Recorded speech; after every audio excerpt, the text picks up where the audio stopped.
What's up, and welcome back to Nowstalgia Pod, giving you another taste of what's going on in pop culture. My name is Pat Sheehan, joined by my trusty co-host Dave Martin Swagger. Dave, how's it going this week? It's going real well. Taste pop culture once again. How you doing? Man, we have not really had that slow of a week since the year started. It's been one after another. Once again, we're bringing you content from Sundance Film Festival. Shout out to us for just getting those credentials, aka getting tickets when they go on sale. Pretty cool to be able to watch some Sundance films, talk about them earlier than most people will be able to see them, and we got a good one this year. We had a great one last year. I don't know if this lives up to the experience of the Fred Hampton The Black Messiah. Yep, Judas and the Black Messiah. But man, I enjoyed After Yang. We're going to be talking about a few other movies as well as some music from this week and a comedy special that dropped just today. So if you want to tune into all of these things, you should be subscribing at youtube.com/nostalgiapod. Go to Spotify, find us, Nowstalgia, and give us a 5-star rating and follow there as well. Dave, we're going to start though with someone that we haven't talked about in a little while. Rich Brian, the guy we've reviewed a few times here on the pod so far. Amen 2018, The Sailor in 2019, and then 2 years ago, I was going to say last year. I feel like it was last year, 2020, 2021, just rolling together in my mind. 1999 drops. Just a few songs on that one, but this EP, kind of a surprise, and I think a really pleasant one because Rich Brian just going hard again. This is absolute fire. All 4 songs. Super pumped to talk about it. What was your reaction clicking play on Brightside? Yes, similar thoughts. Rich Brian going hard once again. He said himself he wanted to remind everyone that he can still bring those raps. And I think it's really cool to hear him go back to the basics, the hip hop roots in this manner, because he had definitely been carving a new lane for himself recently. Obviously, he came up with the bars, as everyone remembers, with that stick. But since then, on all those projects you mentioned, we had songs like Low Like That and 100 Degrees and Love in My Pocket, all these melodic, more poppy songs from Brian.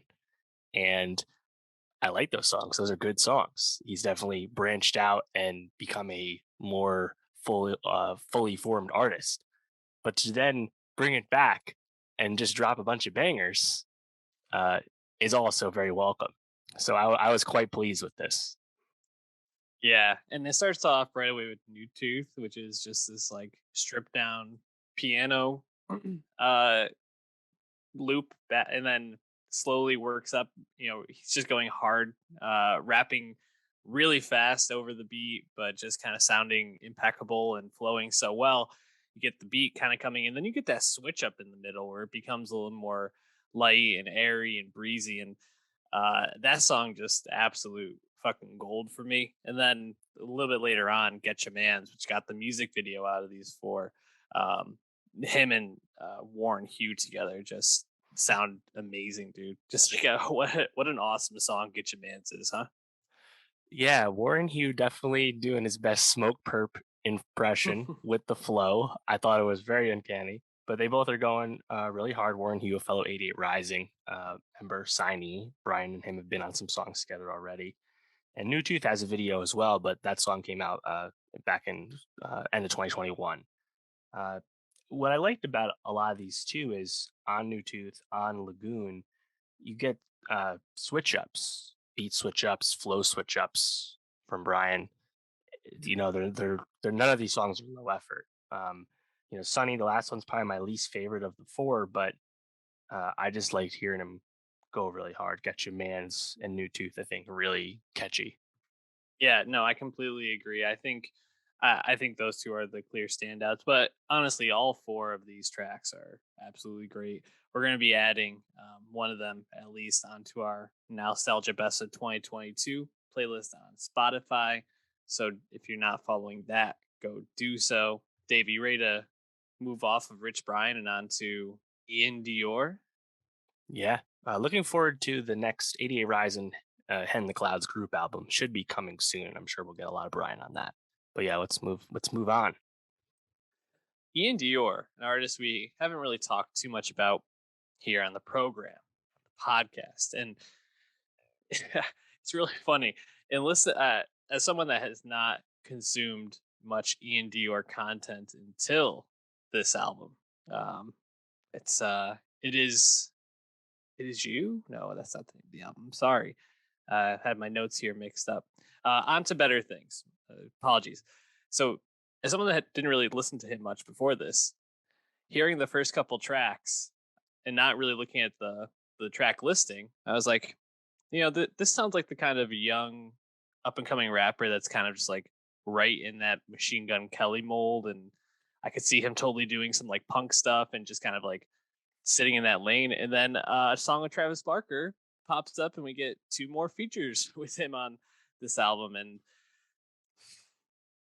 he popped off what 2 years ago with 24 Karat Golden with Mood. I think that was the song that really like caught Yeah, well, people. honestly, I would say Ian Dior had already been blowing up before that. He was more famous and more successful than 24K Golden until Mood came out and catapulted both of them, but especially catapulted 24K Golden. Ian had a lot more music out than Golden at that time. Uh, you know, three mixtapes slash albums to that point from 2019 2020, and he had some hits already. So, I would say he was kind of a fast rising, you know, SoundCloud scene, internet money collaborator type artist already. But then Mood kind of, I think, fast forwarded everyone, number one hit, one of the biggest songs of the year. So to hear this is his first project since Mood happened, though, and definitely the one that'll have the most eyes on him thus far. And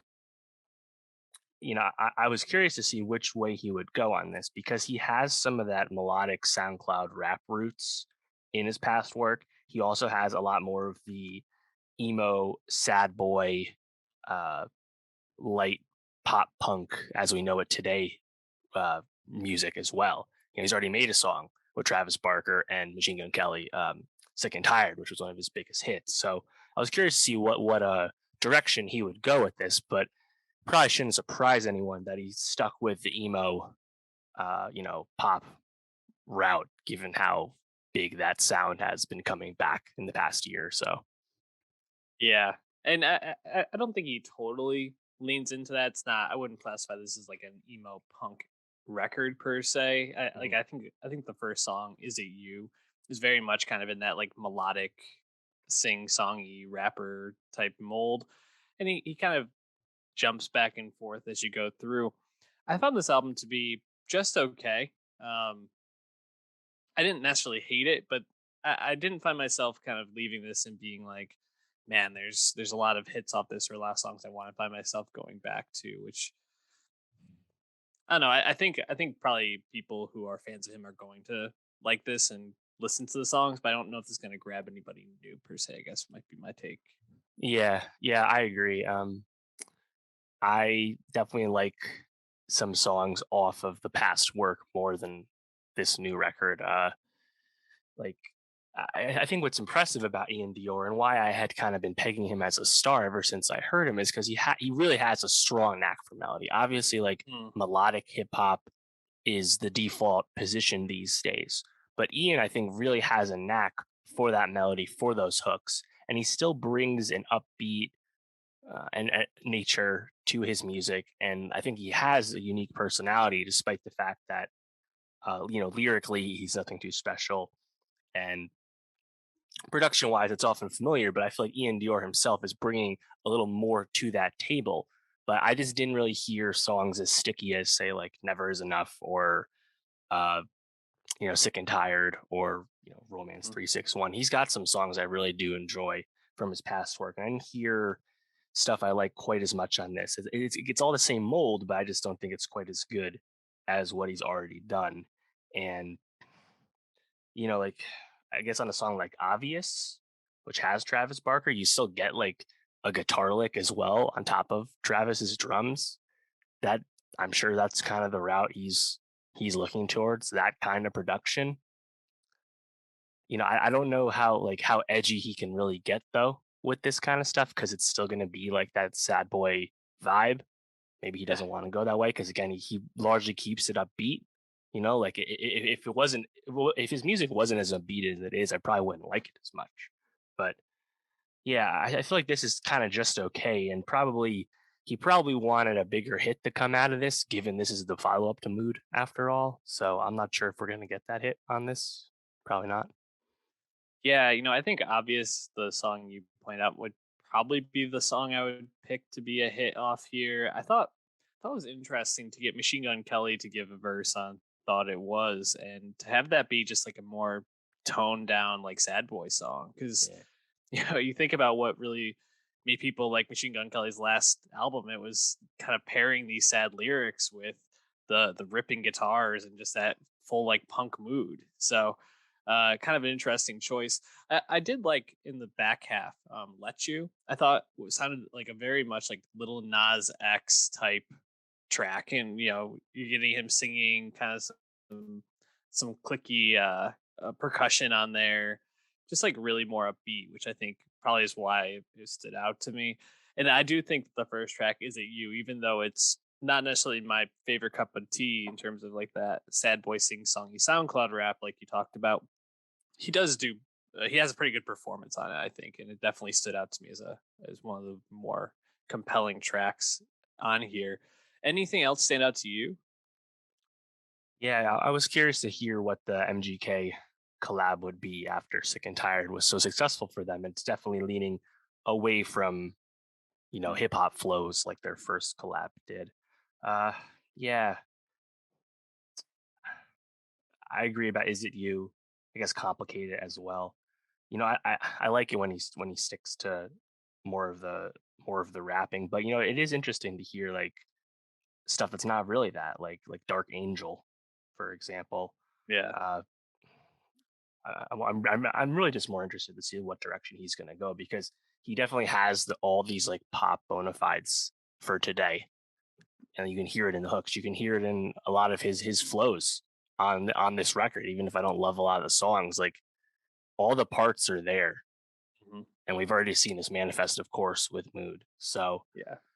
even if I'm not like taking too much away from this, I'm still, I think, in on him as a pop star. And I still like, as I said, a lot of his past work already. So Iann Dior, about to turn 23, I think definitely someone to continue to pay attention to, even if this isn't like changing anyone's opinion on him for the positive. I'd say I wouldn't be surprised to hear another full length record in short order, because he has to feed the streets.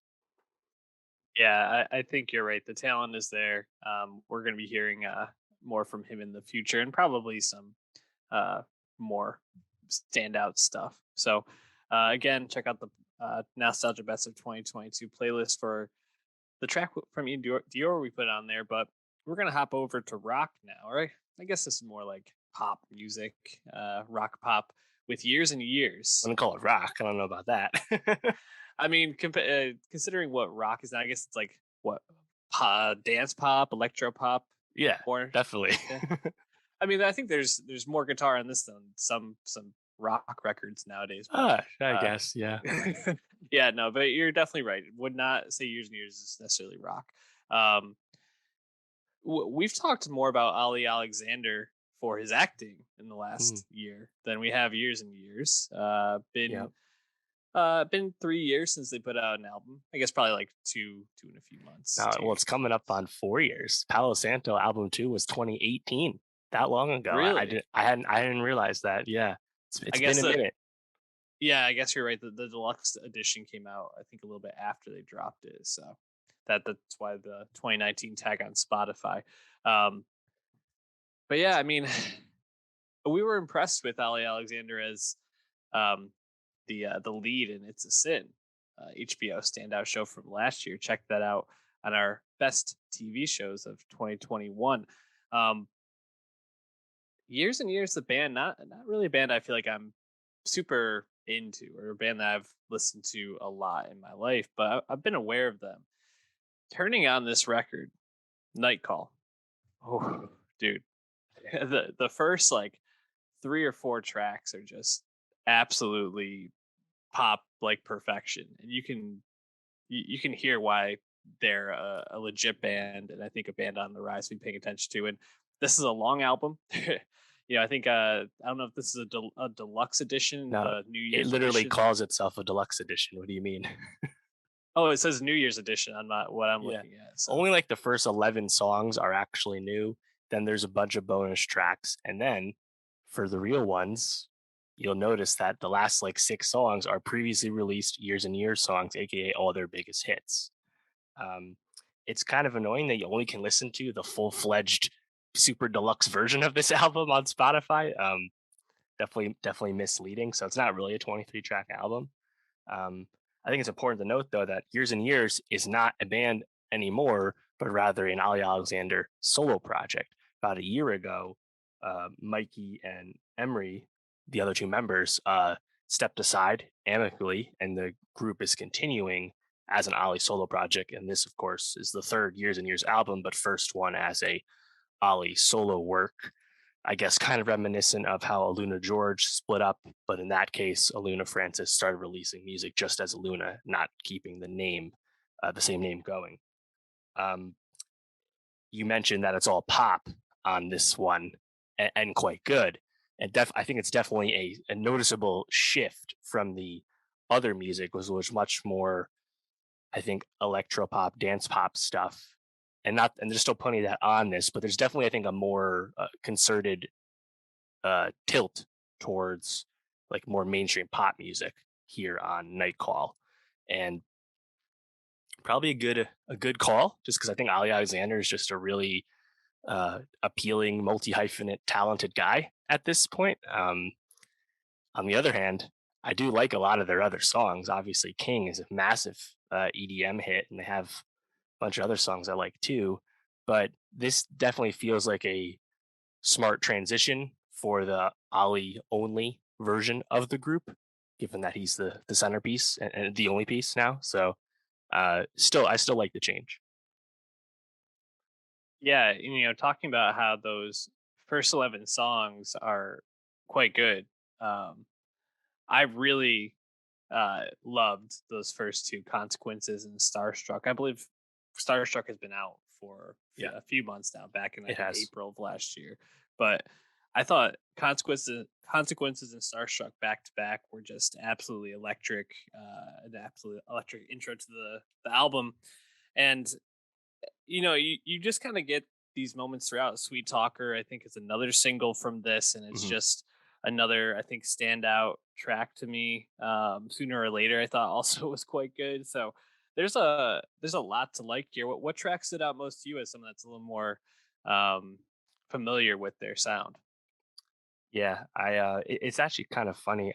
I liked Starstruck and Sweet Talker a lot more in the context of this album. They didn't really grab me as singles. I think I just really love King to this point. Like I love Shine, I love Desire. They have so many songs from their first two records I really enjoy.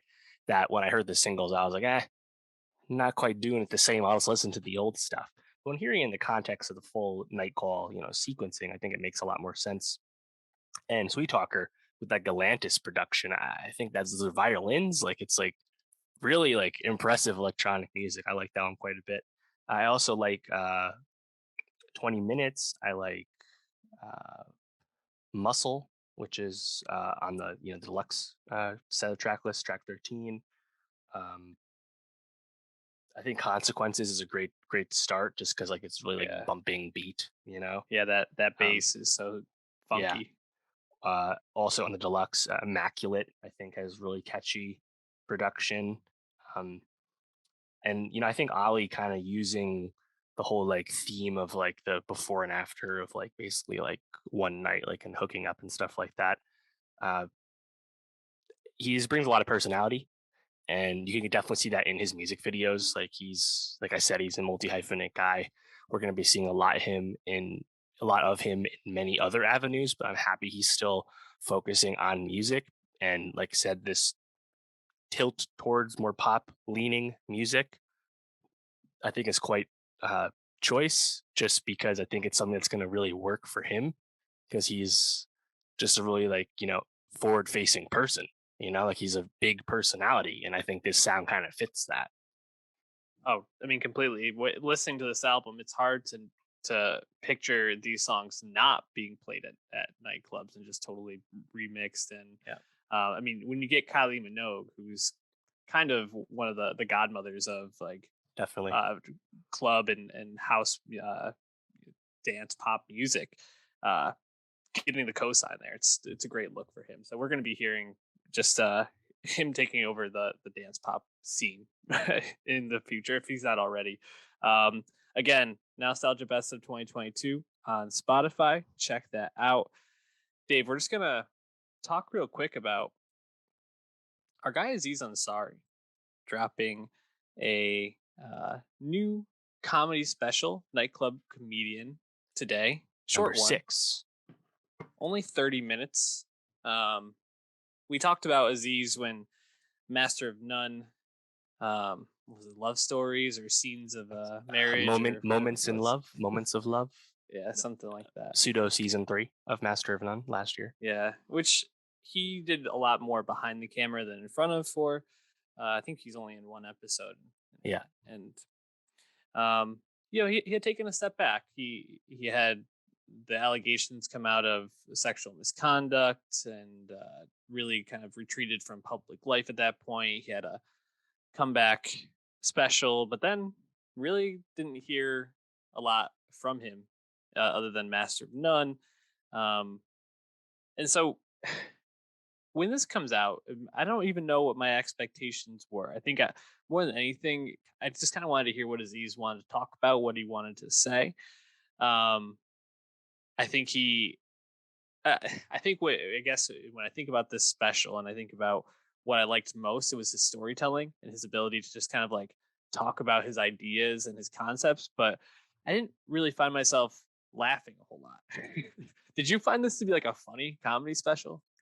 I found some of the stuff in the beginning pretty funny. Like I liked how he started off. It's like, no, please make me take the extra 10 seconds. Please check my COVID pass, like stuff like that. It's like Yeah, it's a lot of like funny observations interspliced with more serious societal observations commentary.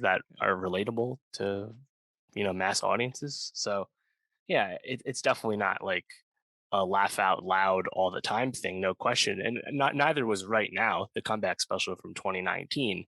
Um, I think Right Now was a little more refined. Like he had, been on a full fledged tour, whereas Nightclub Comedian was more or less just a few runs, I believe he did in the lead up to this. So a little different, approach there.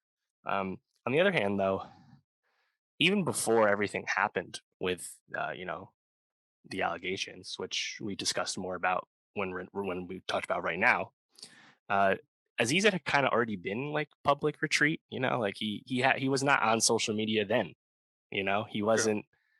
wasn't acting in all kinds of movies or anything. He was already doing kind of what he talked about in this special, where he kind of only does what he really likes to do, and that had largely been doing a stand up once in a while and making Master of None, of which he like is very involved in the creation of. So on the other hand, I think what's definitely different is like the almost precocious energy of his joke telling is definitely gone. He's definitely a lot more reserved now. Yeah.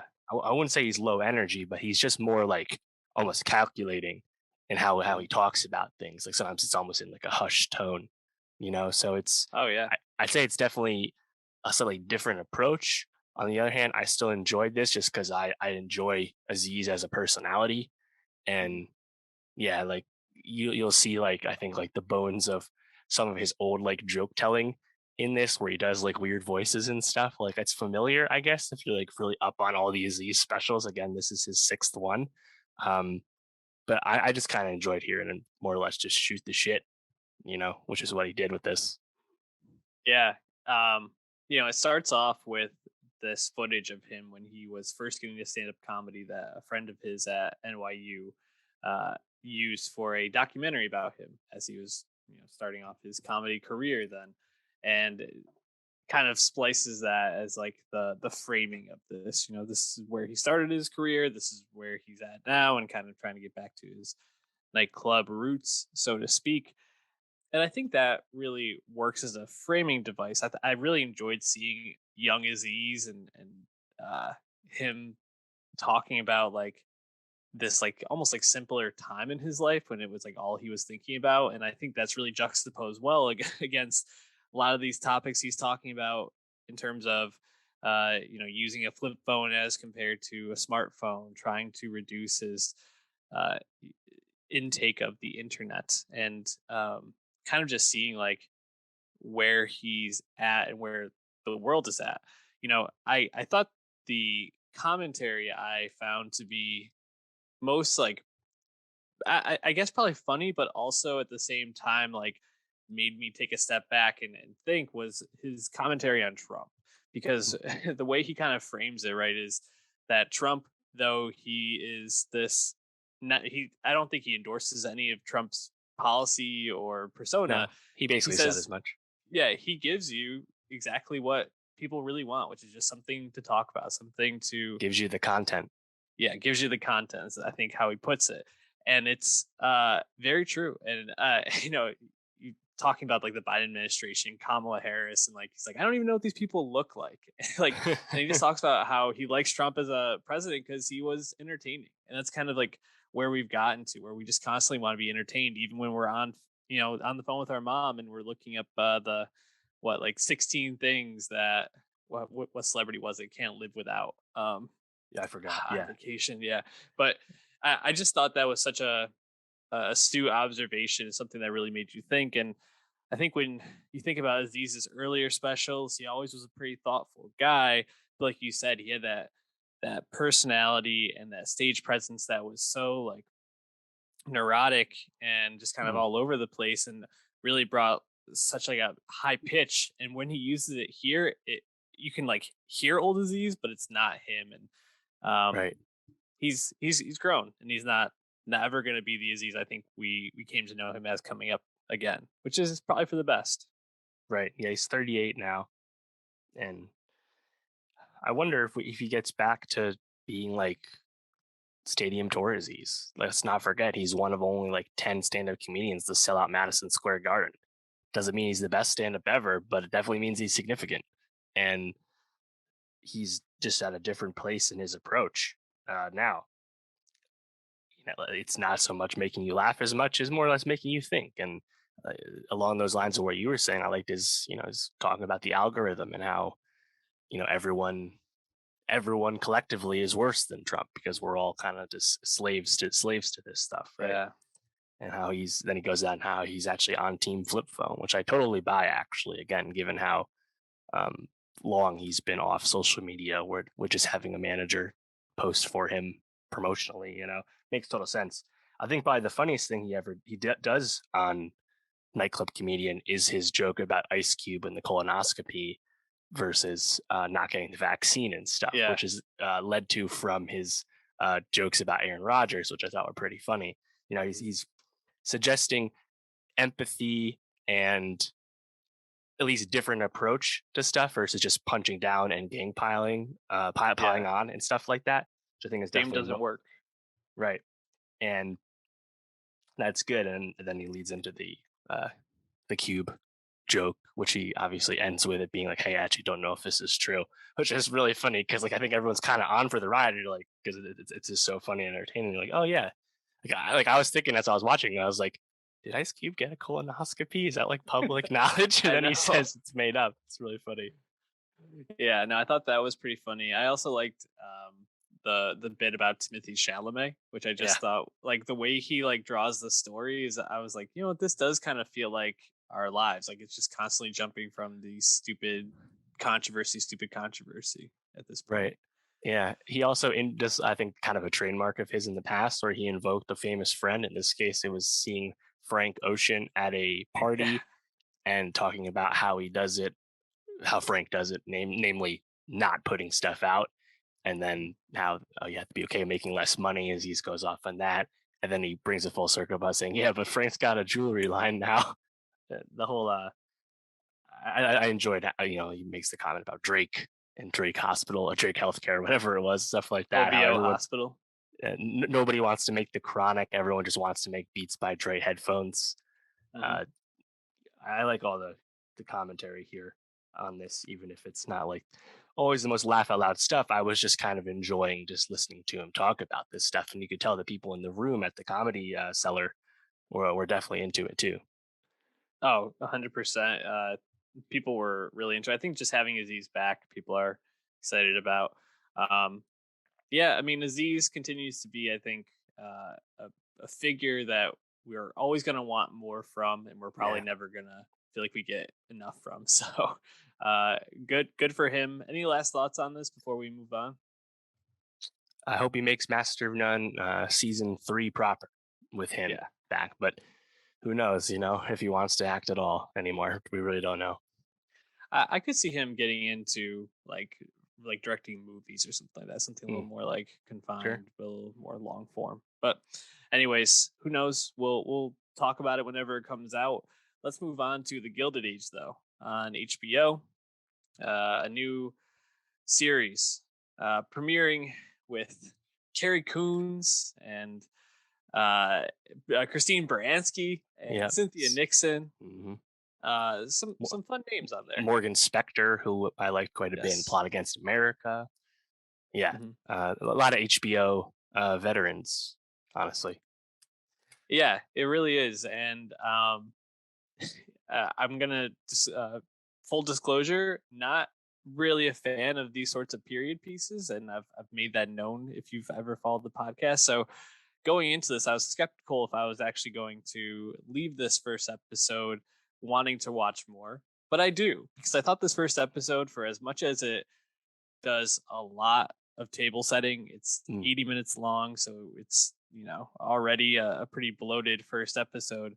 I think it does just enough where I'm like, there's enough drums here going on. You get to see Carrie Coon like trying to like fight and claw her way into this social sphere. yeah, Like high I'll watch society. this and just totally be on board with it. And I think also the time period is pretty fascinating. That it was 1880s New York City as they're Correct. trying to build up this ultra wealthy area around Central Park. So a lot of cool stuff here. How did you feel about the first episode? Yeah, yeah, I agree. This is the Julian Fellows Downton Abbey follow up. Long time coming. At one point, this show was going to be on NBC, and I've seen the Downton Abbey film. The second one's coming out later this year. I've seen an episode here or there. This seems to be a bit of a shift from Downton Abbey, which was very clearly a upstairs, downstairs class story. The landed family and the servants down below. Mm. The Gilded Age, as the name suggests, the time period, this is more of like a new money, old money thing between the rich. So I'm not really sure how much interplay with the servants we're going to get here. Definitely seems like the cast is quite large, though. But, like Succession, watching rich people have conflict with each other, I don't have to be relating to this to enjoy this.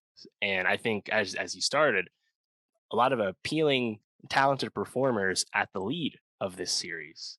So has a lot of parts I like. Now, whether the conflict maintains enough drama to sustain itself, we just need to wait and see there. Like high society quibbles, it might feel a little superficial, conflict to conflict. So I'm curious to see how much that's sustained when we're not like dealing with the railroad robber baron tycoon type stuff. But you still have like that immaculate costume design and big production values, definitely bigger than what the show would have gotten if it was made at NBC. So I'm definitely interested in seeing where it goes, and will keep watching right now. But yeah, I think it's probably a tougher sell than something like Succession or Billions, Oh where yeah. there's like, I think, more tangible drama slash humor to latch onto here. Whereas this, you kind of have to be invested in this more uh, traditional form of storytelling. I think, kind of like how Downton worked. Yeah, no, I think that that's a good call and a good way to kind of summarize it.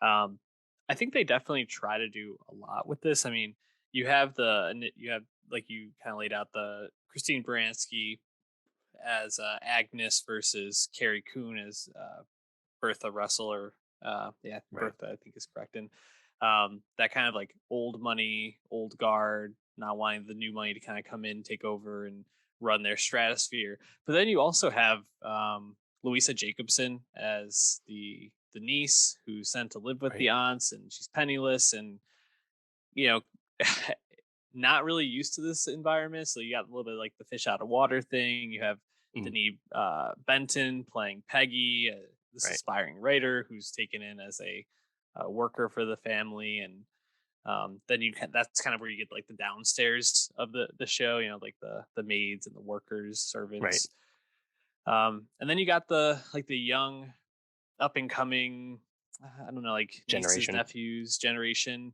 Yeah. and everything going on with them, including one of them being in probably secret gay relationship at this time. So Mm, right. there's there's a lot going on here, you know, and you mentioned like the Morgan Spector of it all, where his character is just kind of doing these like cutthroat business deals and kind of wrecking shit as they're Hmm. making their way in New York City.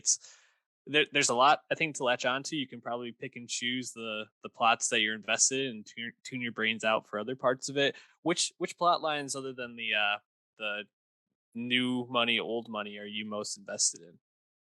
Yeah, I'd say the Peggy one has a lot of potential because that also is bringing race into this, Right. whereas the majority of this is about class. So seeing how that's handled, I think is important because obviously we know how that relationship worked at this time. Um, yeah, I mean, generally, I just want to see Carrie Coon just be Yeah. herself, which is one of the best actors in television, and her trying to uh, carve her way into this existing high society that isn't welcoming to her, despite the fact that she has everything everyone else has. I mean, let's see it. I'm down. Let's go. Yeah, and where she left at the end of this episode, she seems pretty set that she's gonna like burn the world down before she's not like accepted into the society. So excited to see where that goes for sure. I agree. I think the Denise Benton of it all as Peggy is really fascinating. You get that one scene with her and Marion on the train in the back where she's like, "Yeah, it doesn't smell like it does up there," and it Mm, seems like they're gonna be bringing some of these things into it. And probably tangling a pretty wicked web, if I had to say so. Yeah, I think I'm impressed with it only because I expected not to like this show, and I'm in. So yeah. I think if you like dramas, if you like the drama, you're probably gonna leave with something that you like about this show for Yeah. sure. Dave, you ready to talk about some movies? Yeah. Let's go. Let's start with Amazon, where A Hero. Um, we watched it this weekend. It's there now. The I believe it's nominated for the 2022 Academy Awards for the Iranian submission for Best Foreign Feature Film. Is that correct, Dave? Yeah. So this is the latest Asghar Farhadi film. It's on the short list for Best International Feature Film. We'll get those nominations in about 2 weeks. It is expected to make that top five and be officially nominated. Where it'll be going up, I think, in a pretty impressive year against stuff like Drive My Car and Sorrentino's The Hand of God. It's a big year for international cinema.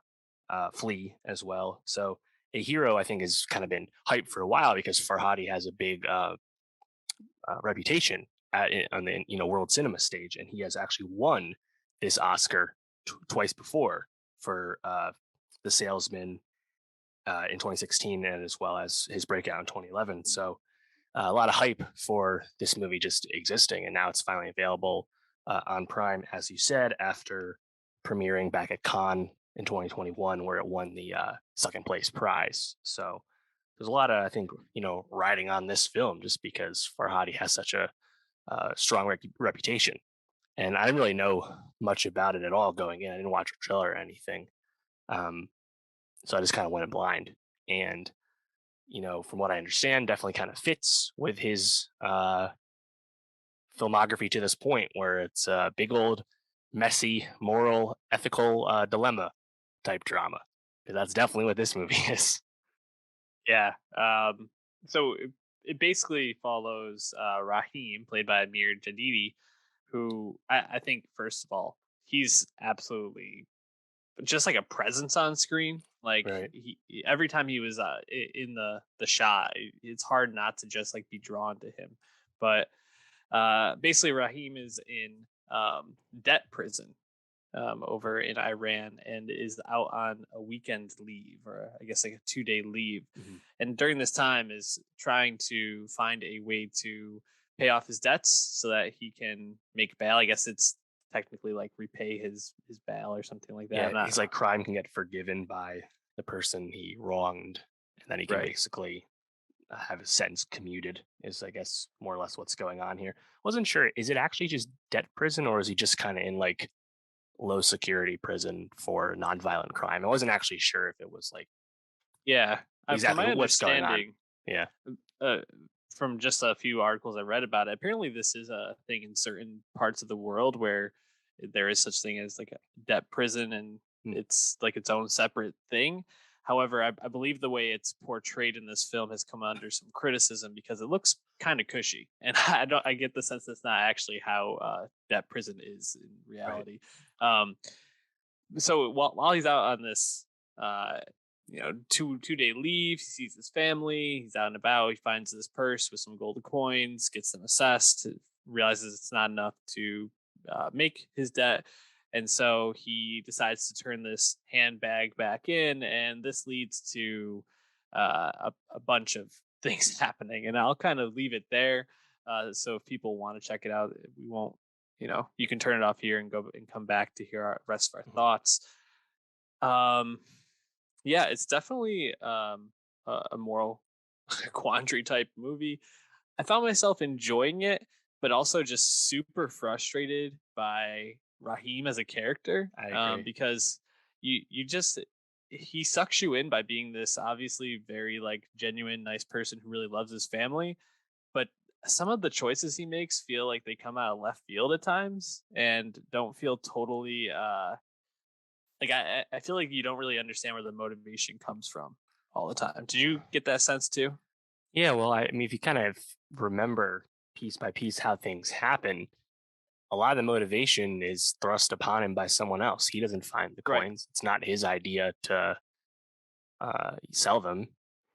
It's not his idea to take credit for returning them. Nothing seems to be his idea. Mhm. And for me, I had a hard time really rooting for him because, like you said, he kind of just starts being irrational. Like when he attacks Hossein, when he attacks his Yeah. creditor, it's like, well, that guy didn't fuck you, dude. You fucked Right. yourself. Like, what the fuck? Why are you doing this? This is the Hmm. innocent guy who just isn't putting up with your bullshit. Yep. And like his daughter, which is actually Farhadi's daughter in real life, his daughter Ah. kind of expounds upon that directly to Raheem and for the audience, in case you weren't picking up on it. But on top of that, like family wise, like he just seems like so absent in his family. Like his son, who's his speech impediment's a huge thing in this story in terms of how he can be used to sway public opinion. But like he doesn't seem like a loving dad at any point, you know. So I had a hard time really like rooting for the dude, you know. Yeah. And I think the ending was kind of the only place it could really end up, given Yeah. given what had happened. I think and the more interesting thing to me was towards the end where like the stuff with the charity happens, and once the twists and turns begin and people start wising up to what's going on, the charity feels misled, but also screwed in terms of they need their own reputation to survive in the public Right. opinion. And that, in terms of decision making to protect something bigger than just this one guy, I thought was that's where I was thinking, in my thoughts the most about like the ethics of what's going on, more so Yeah. than like Raheem's actual struggle. Yeah, I agree. I thought that was actually probably the most captivating part of the whole movie for me was when they have everybody in the room together in the charity building, and they're kind of going back and forth about like, well, if we give the money to him, this is how we'll look at this point, and Mm, we have to keep a certain image, and kind of stay true to the charity. Thought that was definitely really interesting. I do feel like there's that one scene between him and his son where his son talks about being scared that he's going to go back and not wanting him to. I thought that was a pretty tender moment and sucked me in. I do feel like having the child with the speech impediment was, I don't know, it's an easy way to like suck someone in, like to kind of tug on the heartstrings a little bit. I feel like not yeah. necessarily that that's what the director was going for, but just kind of like, I don't know. I don't know if cheap is the right word, but just I was kind of taken back. So I was like, I don't really know why he had to have the speech impediment or what that really adds, other than just being like, Mm. I feel bad for him. Yeah, well, that's the thing. Like, I wasn't like feeling any more bad for Raheem. I think if anything, you're supposed to like not like how him and the family is kind of using the kid True, to sway public opinion in the story. That's how I was true. feeling. Like when he's paraded up on stage in the That's charity fundraising scene, you know. mhm. So yeah, it was one where it's like, man, like I'm honestly having a hard time like having sympathy for what's going on here as I'm Yeah, watching it. And I haven't seen Farhadi's other work. Um, some of his other stuff again has been really, really acclaimed. So I don't really have a comparison point for this. I actually really wanted to see his last movie that came out a few years back. Everybody knows that I saw the trailer multiple times. That was a Javier Bardem Penelope Cruz film. Um, but yeah, people seem to be digging A Hero, and I definitely commend it for not being like, predictable. And you have Jadidi's performance, which, as you said, is captivating in kind of a non-traditional manner, where it's definitely a really lived-in like performance totally. whenever he's there. So lots of stuff I appreciate about the movie, even if like I don't know if it totally landed with me at the end. Yeah, no, I agree. I think this is a good movie, but I think it's one that maybe could have used a little more coloring in or with the script in terms of like why do I want this guy to succeed or fail? He's not really a protagonist or an anti-hero or anything Right. like that. It just kind of is. So Yeah. I um mean, it's like set up as a thriller, but it's not really a thriller except for that no, one moment where he's trying to get the new job, and they're right. just going through this elaborate scheme to mislead the like HR at this job, who's all he's doing is following up on the story and Mhm. making sure this guy's deed is true because they're hiring him based on his character or whatever. It's like watching all these characters try and mislead this dude over what exactly. You're like, oh, well, I get it. But on the other hand, I get what the other guy's up to too. So I guess that's the whole point. It's just like Yeah, there's a lot of both sides going on and just kind of a big old mess. definitely a big old mess. But it's worth checking out. It's on Amazon. Everybody Yeah, has Amazon Prime. Go give it a watch, I'd say. Any last thoughts on A Hero, Dave? that's all. I It's don't going to be expect it. nominated. It'll be nominated. It's not going to win. I feel like Drive My Car has locked in Best International Feature Film, but it should be nominated once again. And we will be talking about Drive My Car in 1 second. So stay tuned. But first, we're going to jump to a Sundance Film Festival movie that we were able to watch after Yang. Dave, I mean, when you mentioned you wanted to watch this one night, I looked it up. Uh, as someone that wasn't familiar with Kogonada's first film, Columbus, I was kind of like, okay, it's got Colin Farrell. I'm aware of Jodie Turner Smith, so I was like, Hmm. and Haley Lou Richardson too. I was like, okay, I'd like those three actors. I'll check out, see what's going on here. Um, after Yang, heavy vibes and really, I think the two movies that came to mind were one that I watched very recently, Swan Song with Mahershala Ali, which we reviewed. Check that out. But also Her from Spike Jones, Mm, um, that's a good from call, 2014. Uh, Joaquin. we'll talk a little bit more about that in a second, but I really left just with those two movies coming to mind because the melancholy of this film is so strong that like I needed to like give myself like an hour break after watching it just to kind of process it all. How did you feel watching this? Yeah, no, I agree. I had a lot of anticipation for this film, which I'd been anticipating for years. I mean, this was made in 2019. I thought we thought this was coming out in 2020. Pre-pandemic. We actually talked about it back in 2020 on our early Oscars episode. You can check that out. So it's been a movie I've been anticipating. Finally hits Cannes 2021, then doesn't come out this year. It's like, what's A24 doing with this movie? They were saving it, and it got its U.S. release at Sundance, and here we are. Um, and I had seen Columbus, which was the Haley Lou Richardson breakout for me and for many people. So I had a lot of anticipation for this. Um, knowing it's going to be like a more like high-minded sci-fi film, I had thought of something like Claire Denis' High Life with Robert Pattinson, but Mm, that's still a movie that takes place in space. Like After Yang, it's set in the future and has some sci-fi elements, but still very grounded yeah. and subtle, and really just a kind of more cerebral, meditative form of storytelling, despite it being, sci-fi by definition. And it wasn't really what I expected. Not that I had any expectations. There is no trailer for this movie, so I didn't really know what to expect. But I think it's still really impressive for what it's setting out to achieve in terms of this really intimate storytelling. Yeah. It's a first of all a beautiful film. Kogonada's framing of shots, the way he uses symmetry and color. Um, the you think about the shots of Colin Farrell sitting on the couch watching Yang's memories through those goggles that he has, and just kind of like the shadows, but also like the vibrancy of like the glasses and how that calls like to mind like what he's watching and why that's so vibrant. I thought it was just really fascinating and just like they picked like one of the most like beautiful and architecturally like stunning houses to like set this in. That whole house is just incredible. It feels very Asian, in a way. So I don't know if this is supposed to be in like future Asia of some sort or something like that.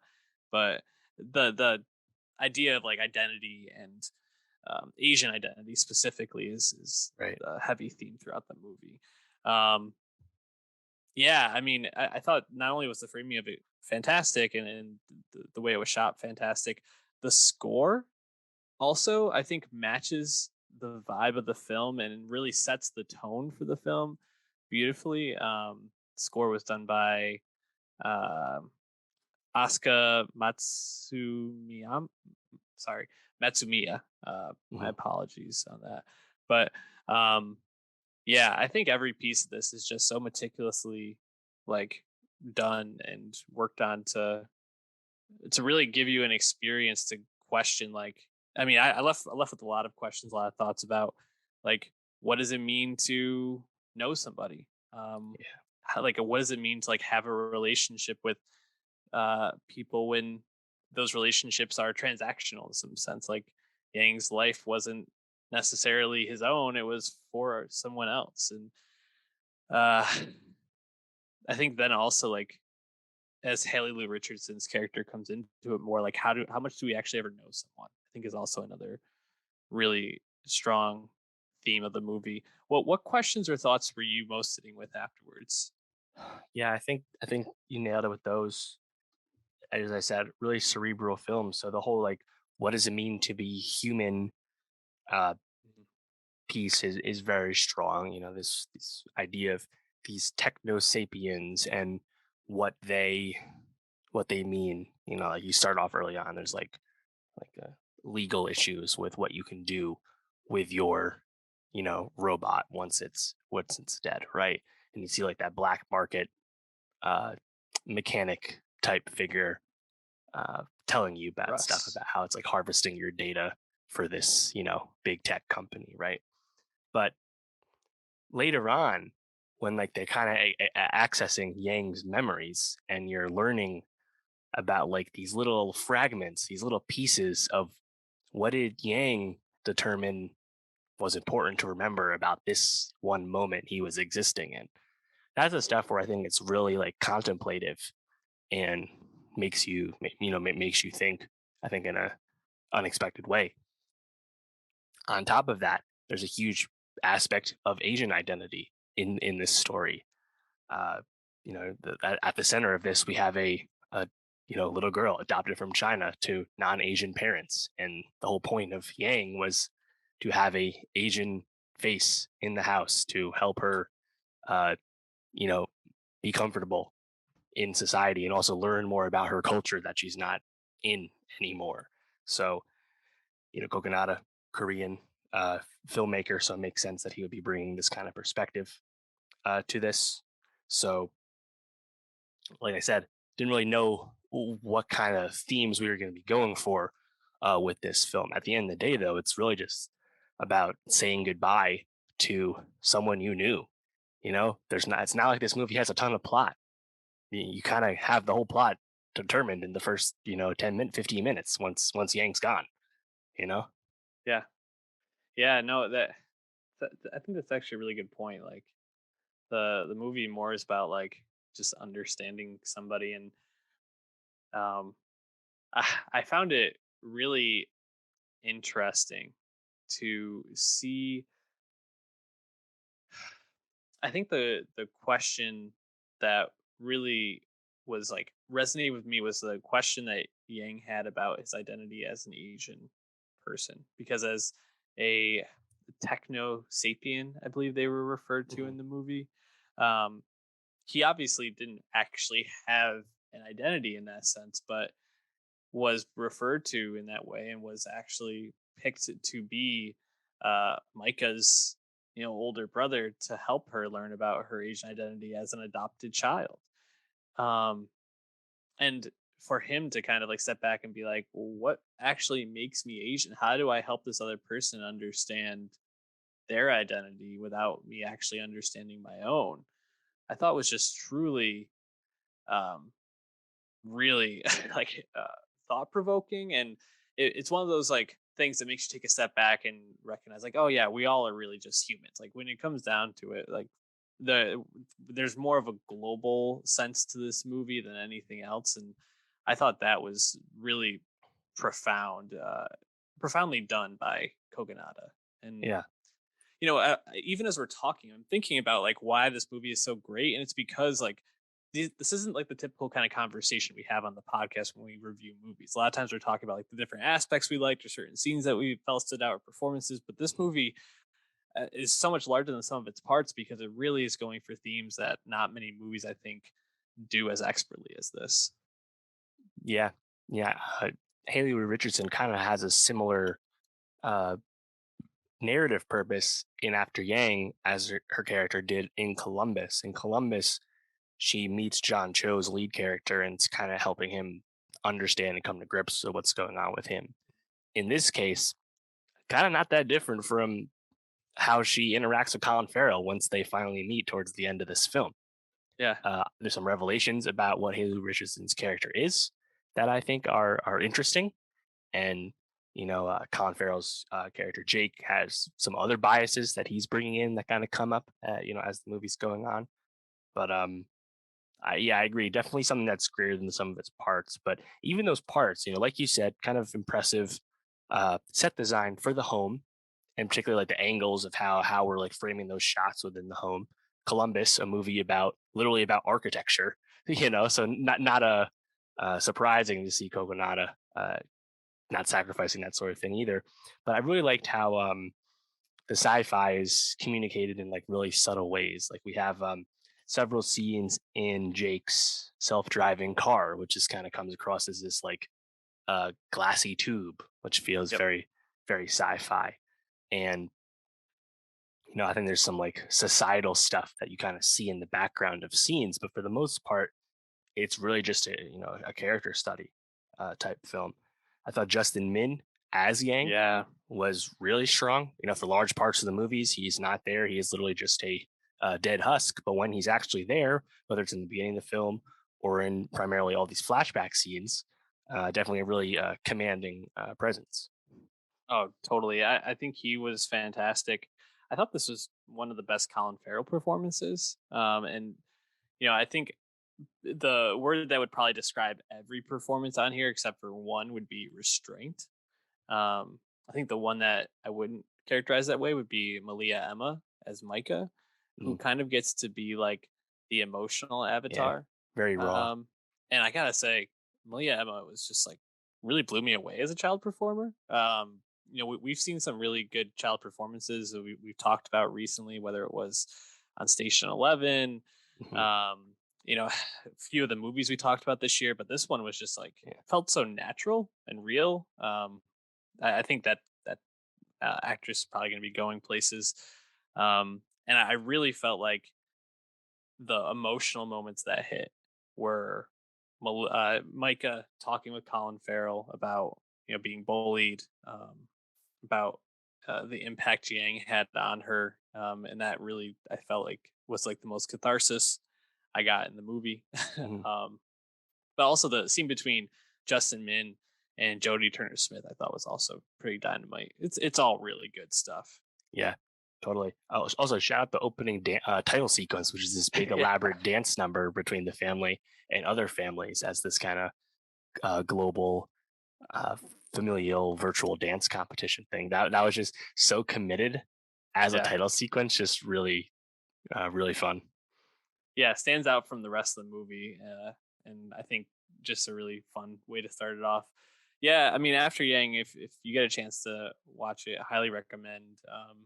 Definitely a movie I'm going to be thinking about a lot moving Yeah, forward. I'm looking So forward to Kogonada's next work. He's a producer and part of the directing group for Pachinko, this new Apple TV Plus series coming out this year. And on the performing side of things, Joey Turner Smith's going to be in the new Noah Baumbach film.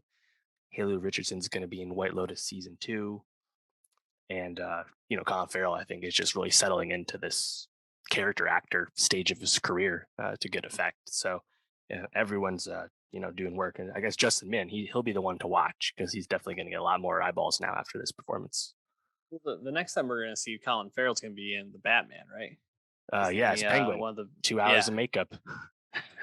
God, yeah, this character actor Colin Farrell, I'm here for it, man. So, alrighty, let's move on to a movie I unfortunately did not get a chance to see, but Dave did, and I've only heard excellent things about this. So I'm excited to hear your review, Dave. Drive My Car. Tell me all about it. Yes. So Drive My Car has been slowly expanding in release here in the US from Janus Films, and still not a wide release, still going very, very slow. But there's a lot of hype for Drive My Car, considered the best international feature film favorite at this point uh, from Japan, from Ryusuke Hamaguchi. And Hamaguchi has really just been on an absolute tear when you look into what he's been up to. In 2020, he wrote the screenplay for Wife of a Spy, the film that won the second place prize at Venice in 2020. Then at Berlin in 2021, his anthology film Wheel of Fortune and Fantasy came out and won the Silver Bear, the second place prize at Berlin. And then he released Drive My Car, his second film of 2021, which is largely expected to win an Oscar. So the dude has been on absolute fire right now, and you just love to see it. Drive My Car is an Too. adaptation and kind of an expansion of this Murakami short story. One of my other favorite films in recent memory, Burning from Lee Chang Dong, Mm. was also a Murakami adaptation for context. And Drive My Car, to me, I would actually kind of expect. Honestly, I'll say I expect Hamaguchi to get Best Director nominated as well for this film. Lest we forget, the directing branch of the Academy has been very international the past few years. Remember, Powell Palakowski for Cold War got nominated last year. Thomas Vinterberg for Another Round got nominated. There's so much Yes. love and adoration for Drive My Car that I think Hamaguchi's going to get in there. It's been winning lot. This movie's been winning lots of critics first place prizes. It's kind of rare to see all these critics groups actually pick the same film for their number one pick. Alas, that's what we're seeing here. And it's not a film for everyone. This is a 3-hour film. primarily in Japanese, but also in several other languages: Mandarin, Korean Sign Language. So it's a methodical character drama in a foreign language. So it's inherently, it's not Squid Game. It's not as easy as to sell as Yeah. other stuff from Asia. But I think it's absolutely worth everyone's time, just because at no point does the movie feel like 3 hours. It never felt long. And it's so intricate and really well done at what it's trying to achieve. I was honestly blown away. I think it's honestly a complete masterpiece. I would have it in my top three, I would say. Obviously we did our best movies of 2021 before either of us had seen this film, so we couldn't rank it. I would definitely have it in my top three. I think I would have it number two behind The Green Knight. Really impressive film. Wow. And obviously I won't spoil too much here, but just to get the beats, our central performer, uh, Hidetoshi Nishijima, who's a well-known Japanese actor, he plays Yusuke Kafuku, who is a well-known theater creator, and he gets hired to move from Tokyo out west to Hiroshima and do this multilingual performance of the famous Chekhov play Uncle Vanya. And as he's casting this theater production, which he's intentionally doing with multiple languages, he casts people that speak Japanese, Mandarin, Korean Sign Language. The whole point is that it's like about like the breadth of language, and they're gonna put on this play with a big screen on top of the stage, and everyone's lines will be translated because not everyone in the audience, most people in the audience, don't know all these languages, right? They might only know one or two. So it's this whole Right. big thing, and that's just kind of like our establishing like plot, because Yusuke, his whole reason for doing this is because this movie has a 40-minute cold open, has a 40-minute prologue where we learn about his relationship with his wife, who is a more famous like television actor, a little more in front of the camera than he is. And they have this whole relationship where after they are intimate, she starts to like dictate creative ideas she has for scripts and things like that. And it's like this whole like they have this very like specific creative process. And on top of that, she'll help him learn his lines for his theater work by literally dictating into tapes the other lines of the scene. And he will drive his car and listen to her speak to him, and then say his actual lines, in time. And when he goes to Hiroshima to put on this play, the people that hired him won't let him drive his car because of a previous incident. So they will hire him a driver, and that's where we meet the driver character Misaki's young 23-year-old, and she starts driving Yusuke's car and listening to all these tapes from his wife, who is no longer in the story once you watch the end of the cold open. And the movie just slowly progresses as these two characters begin to know each other. And I think it's a really deep, effective movie about communication, but also like loss and moving forward and what it truly means to know someone. And I guess in the same vein, in certain ways, to After Yang, it's a very methodical movie that still has a lot of interesting plot, but it never really goes where you expect it to go. All these things come up, and it just doesn't do the obvious tropey thing at any time.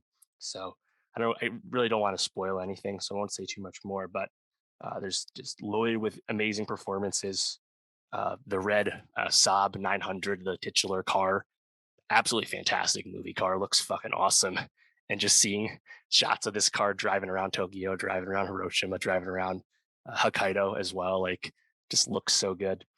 And like I said, I think Hamaguchi, like his whole approach to this storytelling is just so specific. And once you start watching the movie, you'll understand just how like intimate and like detailed a movie like this really is, because it's not a movie loaded with tons of plot, but it just has like such rich character dynamics that uh, just fucking masterful, honestly. So I don't know when this will hit streaming. I don't think it'll be there anytime soon, but Once you have the chance to watch it, you definitely should.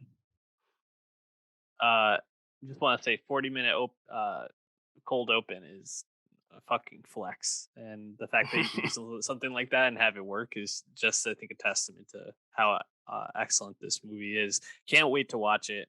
Fully expecting to love it. Um, Thank you for your review, Dave. We'll circle back if I get a chance to watch it and it feels worthwhile to revisit, maybe around the award season time. But Dave, we're gonna wrap up there for this week. Pretty loaded podcast. What about next week? What do we got next week?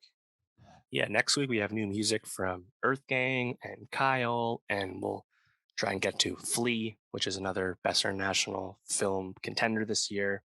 And we'll also do those Oscar nom predictions. You know, Drive My Car is going to be in there, but what else is getting in there? We'll get to it. We'll be talking about it all. Subscribe youtube.com/nostalgiapod, Spotify. Look us up Nowstalgia and give us a 5-star rating and follow us there. And catch us on Twitter at nostalgiapod. See you next week.